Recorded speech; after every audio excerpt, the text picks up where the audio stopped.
In the good land of Lumia, fertile and green machine, that the Lumians worked at for 200 years, building out of the boxes upon tiers of engines and widgets and motors and boilers, extensions and gear wheels, engagers and coilers, and the awesome machine mounted up to the sky. No other machine ever mounted so high. For the Lumians, working by day and by night, thought the things it produced were a Lumi delight. And in order to buy them, the Lumians stopped at the Lumian Paymaster's Pay Money shop, where they got their Lusandas, the Lumian money, and ran to the Lumian store Milk and Honey. There, from hundreds of pipes, the production machine dispensed millions of things, from sublime to obscene. And the price of each thing in bright new Lusandas was worked out by the number of each thing demanders, and all costs that went into making each thing, like materials, labor, and new investing. Now we ask you to look at what happened one time when the gross national product was involved in a climb. For the Lumians had wants, and they thought they could make the production machine produce all they could take. They worked faster and harder and pulled in their brothers and even some sisters, some aunts, and some mothers. Wheels spun and stacks bubbled. There was all the enjoyment, the fruits of a land that was at full employment. And they all grabbed their payments in Lumian money and ran to get their share of more milk and honey. They pushed and they shoved in and out of the door, whether money or things, they were still wanting more. Now the clamor for more couldn't do any good. The production machine produced all that it could. It got so frenetic that for some strong demanders, the prices went up in Lumian Lusandas. And then the demanders, with things going up, were demanding more money to sweeten the cup. We want things, they shouted, and it's taking more money. We need it, and now, and it's not very funny. For as fast as they'd run to the heart of a store, those prices kept climbing. And still they said, more. More money to buy the same number of things. So each thing cost more, and the prices took wings, flapping higher and higher, and wages did too, and the Lumians boiled in a terrible stew. The confusion was rampant, and this is the sleeper. The Lusanda was just getting cheaper and cheaper.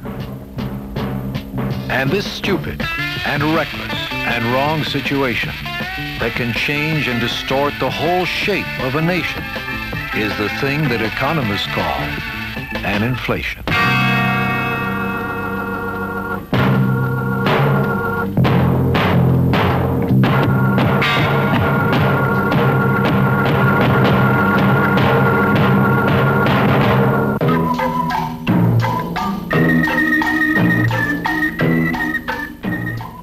The thing about inflation, or the threat of inflation, is that it distorts the economy.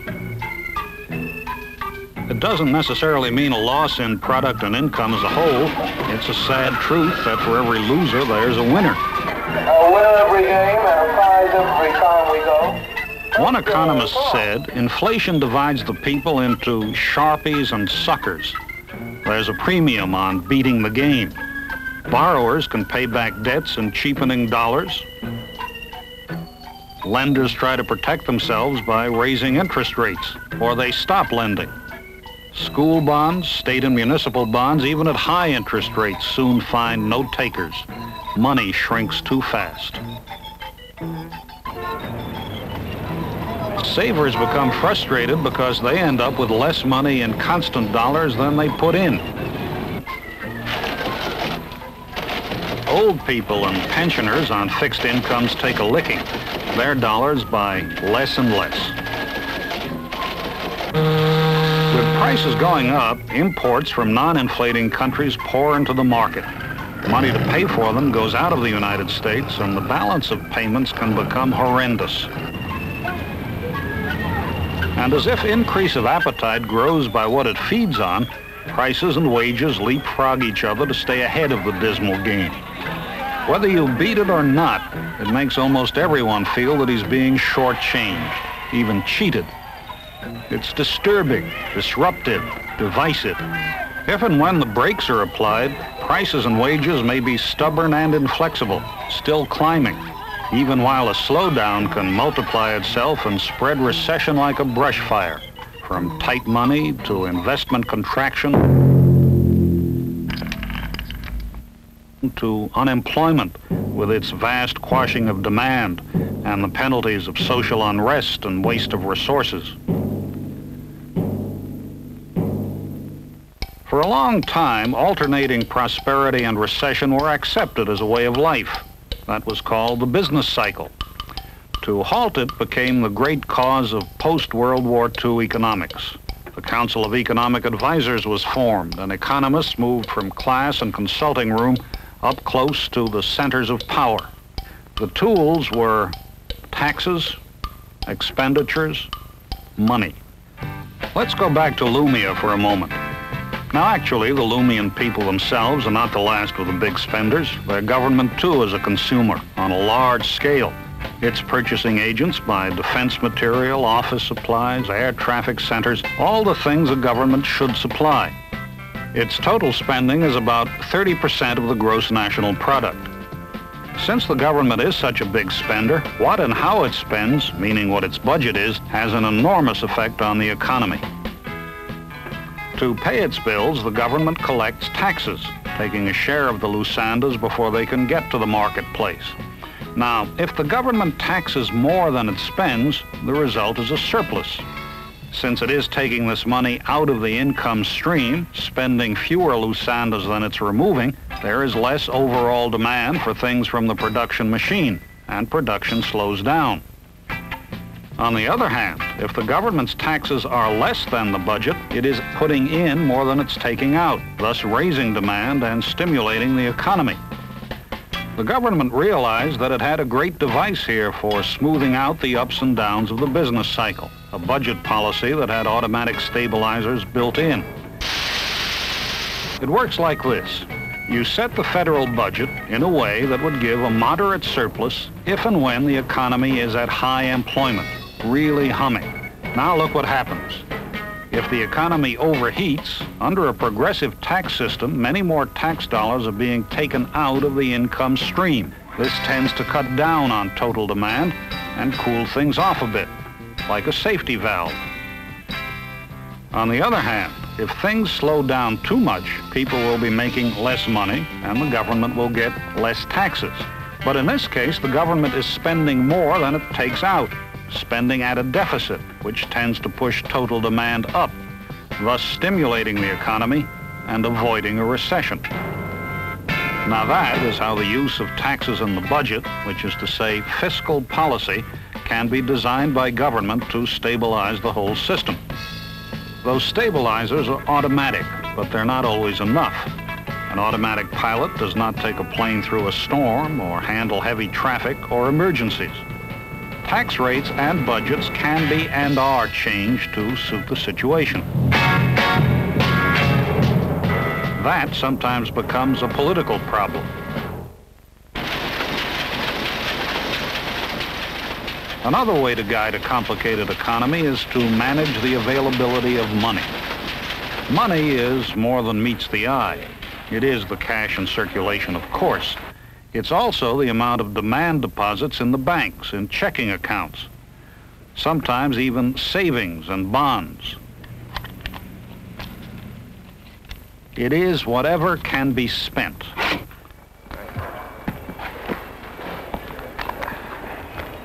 When a bank gets a new deposit of, let's say, $1,000, it has to keep about 1/6 of that deposit on reserve with the Federal Reserve Bank. That's the law. It doesn't need to hold it all. There's enough money to work with going in and out every day. It can lend or invest the rest. When the money it lent or invested is deposited in another bank, that bank does the same thing. It puts 1/6 in the Federal Reserve and lends or invests the rest. It's a matter of arithmetic to show that a $1,000 deposit in a bank can create about $5,000 or $6,000 of spendable money down the line.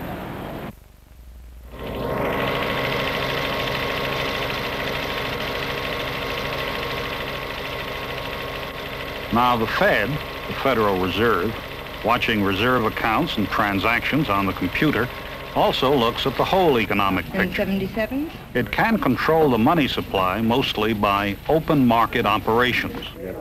If the amount of money in general circulation is too big for what's actually going on, inflationary, if you will, because with all that money around, consumers will be bidding up prices, the Fed will just stop buying, or it sells some enormous quantity of government securities, say $1 billion worth. What happens? The buyers pay the Fed through their banks, and the Fed takes the money from the bank's reserves. Now the reserves will be much lower than they should be. Banks have got to bring them up again by law.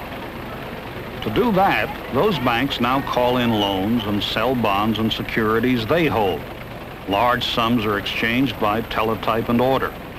They tighten up on money. They lend less. Interest rates go up. And in the same way that money expands up to 5 or 6 times, it now contracts. If money is too tight, the Fed can do just the opposite, buy securities. Bob, I told you up at 10 million October 29s for cash. Let me have that firm. Their money then goes into the banks, and credit is expanded. It lends money to banks, too, at some set discount rate. This influences credit throughout the economy. Theoretically, the country's money supply grows in relation to the growth in national product, or should, if all things were equal. They rarely are.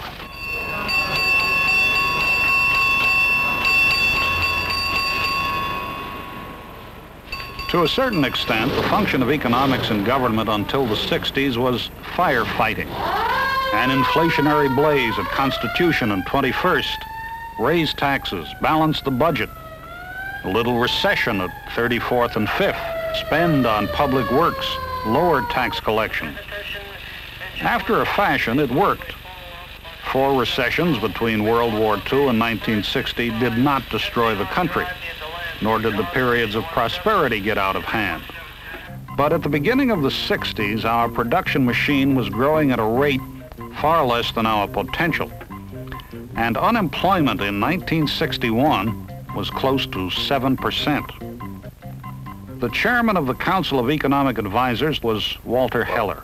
Our basic concern back there in 1961 that it was really a high time to reset our sights, to focus on the gap between what we were producing and what we were capable of producing, a gap of $50 billion of production that was running to waste. And to get the U.S. economy moving again in President Kennedy's terms, called for measures that went against the grain of traditional U.S. thinking. It called, in the middle of a period when you had a substantial deficit in the budget, it called for stimulative measures, even a tax cut. Well, to most people, it seemed as though a tax cut in the face of a budget deficit would worsen the situation. You know, orthodox thinking would have said, well, that'll plunge us into a deeper deficit. But in fact, of course, a tax cut that would activate the economy, that would stimulate production and incentives and increase demand and put people back to work, would do just the opposite. It would generate so much new activity and so much new income and profits that the additional revenues would actually balance the budget. But it was pretty hard to convince President Kennedy of this at first, and I believe we didn't really convert him to the new economics until well into 1962. The myth persists that federal deficits create inflation and budget surpluses prevent it. What we need is not labels and cliches, but more basic discussion of the sophisticated and technical questions involved in keeping a great economic machinery moving ahead. Business listened suspiciously. It was probably no coincidence that the first enticement toward expansion was an investment tax credit. The next step was much bigger. The president asked Congress for a general tax cut in January 1963.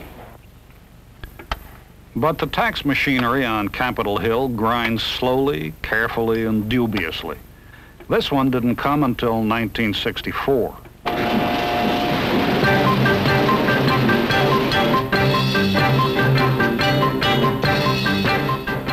It worked. By the spring of 1965, the gap between actual and potential was closing fast. The Federal Reserve increased the money supply to accommodate the activity, going with the flow.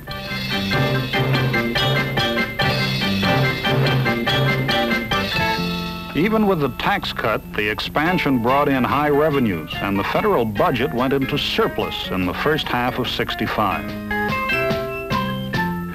We were heading for the promised land, peacetime full employment. But amidst the general euphoria was one big word of caution: inflation. The economic managers felt they had the tools to hold it at bay. Excise tax cuts actually tended to lower the over-the-counter selling prices. And the heavy business investments in plants and equipment would add to the power of the production machine and raise output to match demand. New manpower programs would, they hoped, help to open up labor bottlenecks where a shortage of labor could bid up wages considerably. Foreign competition was strong, and that would help keep a rein on prices. Then there was the use of the jawbone, using wage and price guidelines, and presidential pressure to coax business and labor to hold the line. Arthur Okun was then a member of the Council of Economic Advisors. Well, as of mid-1965, prices were creeping up moderately at a rate of about 1.5% a year. Actually, unit labor costs were still declining. By any standard that I know, there was no reason, no cause for alarm about inflation. The big challenge, as we saw it, was could we manage a sustained, high-powered, full employment economy? Could we find the right temperature of the economic boiler to generate a lot of steam and yet not overheat the boiler? The record looked good, the prospects were promising. We couldn't be sure, but we thought it was an exciting prospect, a great challenge. And unfortunately, we never got to realize that prospect, and I think never even got a fair test of that challenge. Aggression will never prevail. The military escalation threw all the plans off the track. Defense purchases rose suddenly by $3.33 billion in the last half of 1965, a whopping chunk of new demand. The boom had started. How do you finance a war under these high-pressure conditions? Cutting non-defense expenses isn't that easy. And is it right to put the whole burden of war on the cities and the poor? Tightening up the money supply is like a direct tax on home building and investment. Is that the lowest priority? Or do you raise taxes to mop up purchasing power? As it turned out, the president did not ask for a general tax increase. It was considered politically impossible. And it may have been. Nobody likes a killjoy.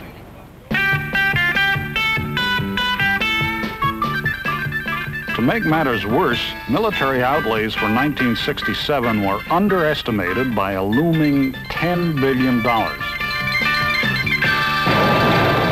The first burst of price and wage pressure showed up in raw materials and services. The rest followed soon enough. At capacity production, unit costs do go up. And there's little risk that if you raise prices, your competitors will pick up a share of your business. They're already producing all they can. What's more likely, they'll raise prices too. Soon everyone, everywhere, gets on board, lest conscience doth make cowards of us all. The Federal Reserve people looked at the overheated gauges and put a squeeze on money and credit. They loosened up again when housing starts plummeted and the capital investment boom subsided in early '67. The economists watch the indicators now, ready to sound the alarm at the first signs of the Jolly Green Giant reawakening. The signs came. Military estimates were being marked up again, money was looser, and housing rebounded. It was time to put fiscal policy on stream again, with a solid general tax increase, before another inflationary explosion. Well, economist proposes, Congress disposes. The answer was no. As for public opinion on a tax increase, I'd be completely opposed to such a measure at the time. I'm unhappy about it. But I think it's bad. For what? Pay tax now, prevent inflation later, sounds to most people like the old con game. Give me your money and I'll make you rich. Through '68, the economy was really moving. Congress finally passed the 10% surcharge. The budget was chopped. The new president exerted his efforts. Those who bet on inflation are going to lose their bet. But sad to say, prices and wages kept going up. The fever was rife in the land. And this stupid and reckless and wrong situation that can change and distort the whole shape of a nation is the thing that economists call an inflation.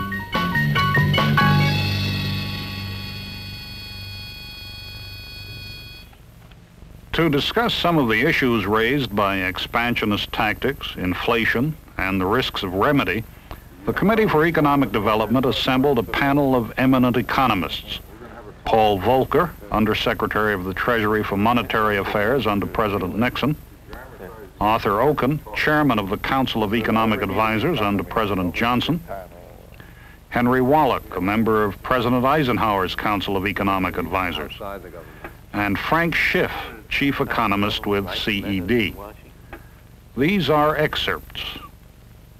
Here's the richest economy in the world, and we say we're facing a capital shortage. We want to do a great many things at the same time that we can't all do. We have to set priorities in rebuilding cities and cleaning up the environment, improving schools, medical services.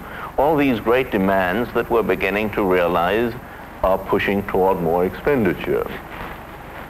Well, I think we'd all agree that we haven't found a way to have a tolerable compromise between prosperity and price stability, and that as long as that's the case, we're going to have some periods in which we have more inflation than we'd like, and other periods in which we have a lot more unemployment than we'd like. Is there anything one can do about the general trend of wages or prices apart from general fiscal and monetary policy measures?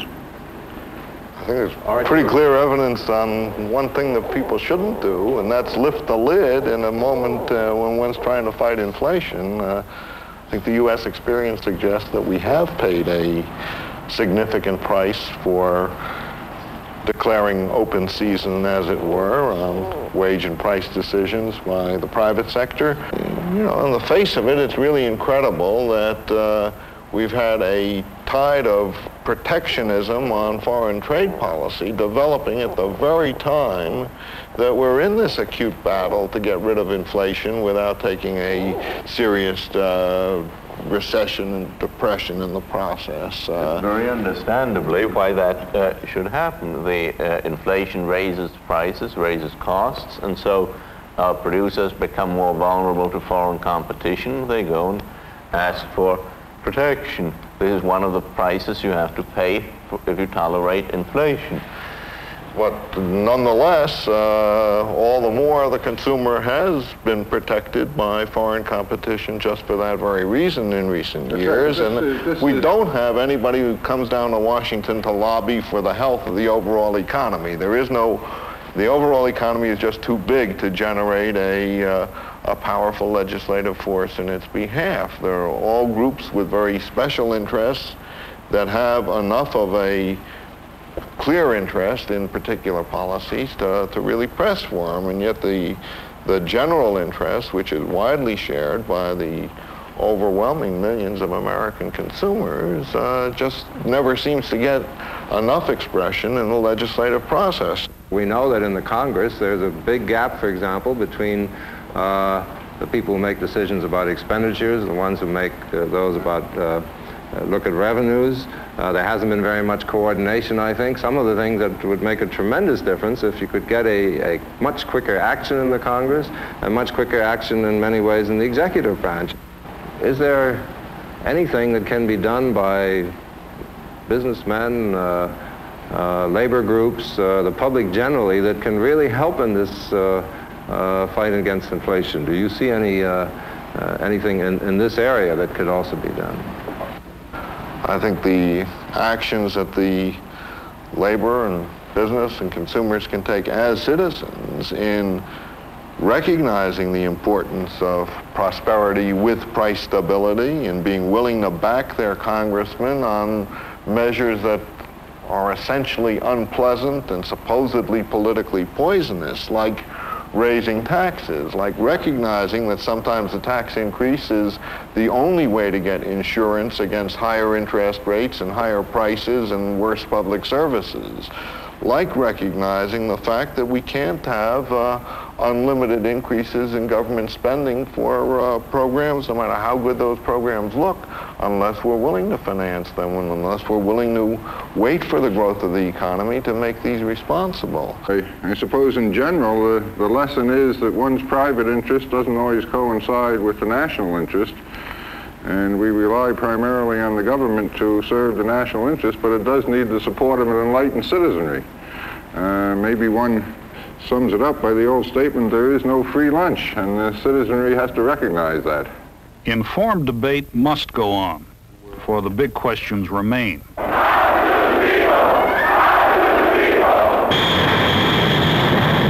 included.